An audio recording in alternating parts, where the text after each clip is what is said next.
Pagkain kakaiba pa ang hanap nyo. Halika, kain tayo. Tingnan natin, nandito na yung order namin guys. Tingnan kung gano'ng karami guys. 25 dirhams lang yan guys. Pakita ko sa inyo. Ayun. Ito nga pala yung full chicken matbi ng Juice World dito sa Ras Al Khaimah guys. So yan, ganyan kadami yan guys. Ang laki-laki ng serving nila. So yan, umpisa na natin kumain. Sabaw muna tayo guys. Itong sabaw nila, meron silang sabaw na may kasamang beef sa ano. Minsan may karne, minsan wala. Tapos ito na yung chicken guys. Pakita natin yung chicken sa inyo guys. Close up natin para makita nyo.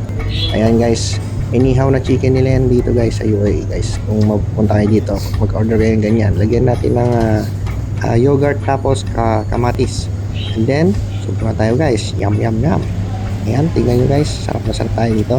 Nung unang punta natin dito, medyo hindi natin sanay pa yung ganitong mga lasa guys. Meron din silang onion guys at nilagyan natin ng lemon. Tapos meron din side dish na pepino guys at saka lettuce guys. So ayan, kain tayo guys. Binilisan ko na kumain guys para maubos na natin to kasi ang dami nito guys. So sa pagkain namin dito ay inabot lang kami ng 15 minutes tapos nabusog na kami guys.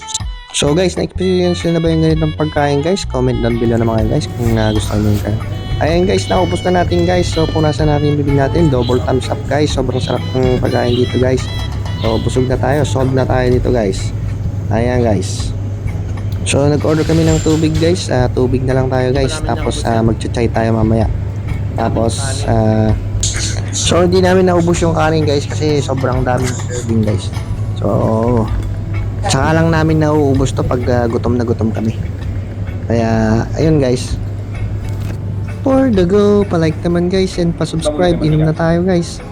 Ayan guys, inom na tayo ng tubig. Bye.